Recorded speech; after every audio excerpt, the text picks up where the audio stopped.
You know, when you pick up a language guide, you're probably expecting, I don't know, phrases for ordering coffee or asking for the train station, right? But what if a guide was way more than that? What if it was actually a key to unlocking the unwritten rules and unspoken codes of an entire culture? Well, that's exactly what we're digging into today. This isn't just a phrase book, it's a playbook for modern China. Just look at this quote. This one line tells you pretty much everything. It's not about being dishonest, not at all. It's about a really complex social dance of politeness and humility. It means you have to listen to what's between the words. See, this isn't just about language. It's like learning a whole new cultural operating system. And this guide is here to help us crack the code. So that really gets to the heart of it, doesn't it? What if the goal isn't just to spit out a few phrases, but to develop real cultural fluency? To go from being a tourist who's just kind of getting by to an insider who actually gets the context behind every single interaction. We're going to break down exactly how this guide makes that happen. Okay, so first up, let's talk about the foundation, street smarts. This is all about navigating those essential, sometimes pretty high-stakes situations you're going to face every single day. Think of it as your base level, the stuff you absolutely need to operate smoothly and feel confident right from day one. Okay, check out how this guide looks at haggling. For a lot of us, it can feel kind of confrontational, right? But here, it's broken down into this strategic, polite game. You show interest, you make a fair counteroffer, and then here's the key part. You start to walk away. And that's not rude. It's a totally respected part of the whole dance. It actually shows you know how the game is played. And this is just a brilliant example of the nuance you find in even the simplest words. You might learn one way to say you're welcome, but this guide shows us there are layers. So "不客气" is your standard basic response. But "没事", which literally means it's nothing, is so much warmer. It's like saying, "Oh, please, it was absolutely no trouble at all." Choosing the right one shows you're paying attention. But street smarts aren't just for fun stuff like markets and restaurants. They are absolutely critical when the stakes are high. This guide gives you the exact language you'd need if you had to go to the dentist, from telling them where it hurts to understanding what they found. I mean, this isn't just about being convenient. This is essential, practical stuff that can turn a really stressful moment into something you can actually handle. So once you've got the street smarts handled, it's time to level up.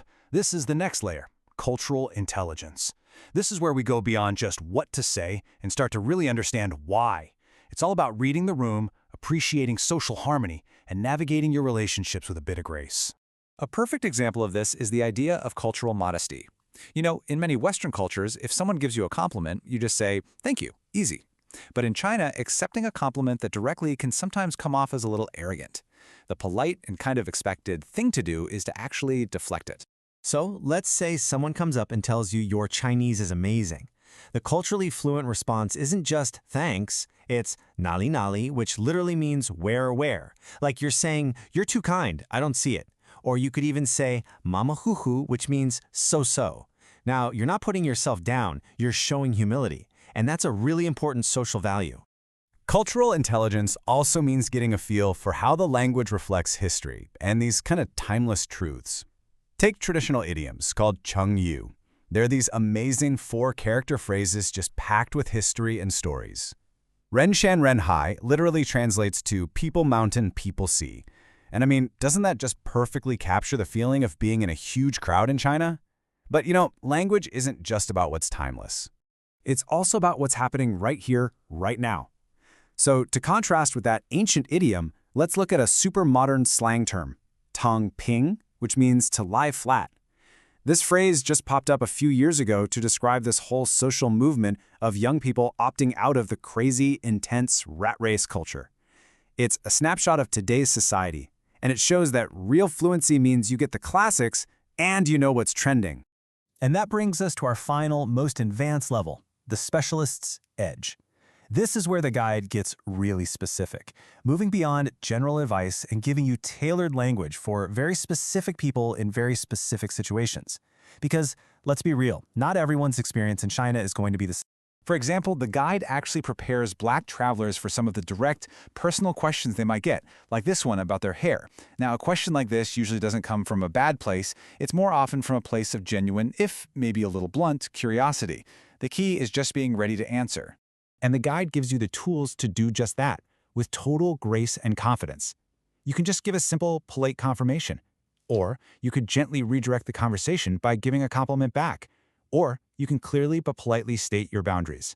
It's really about empowering you to handle these moments on your terms. Or let's jump to a totally different world. A software developer trying to pitch a partnership in the tech hub of Shenzhen. The guide gives you the exact professional vocabulary you need for that environment, from introducing what you do to formally saying you want to collaborate. In this case, language becomes a serious, high-level professional tool. It's essential for making the right first impression. But even if you have the world's greatest pitch, the guide points to a much deeper cultural concept that is way more important: 关系. This is all about your network of relationships, your personal connections, and the trust you build. And in a way, everything we've talked about, from haggling politely to deflecting a compliment, it's all been about managing relationships. The language isn't the goal, it's the main tool you use to build that all-important 关系. So as you can see, this is really a journey. It starts with learning the practical phrases you need just to survive. Then it moves into understanding the subtle cultural codes so you can actually connect with people. And it all leads to mastering the specialized language you need to nail your specific goals. It's basically a roadmap from being an outsider to becoming a real insider. And when you put all these pieces together, you realize the biggest takeaway from a guide like this is this huge shift in how you see things. The goal is no longer just about getting other people to understand you. It's about you being able to truly understand them, to understand the context, the subtext, the history, and the humanity behind all the words. That right there, that's what real fluency is all about. We've seen how this guide gives you the keys to unlock so many different conversations, from a stall in a market all the way to a corporate boardroom. So the only question left is, what conversation are you ready to have?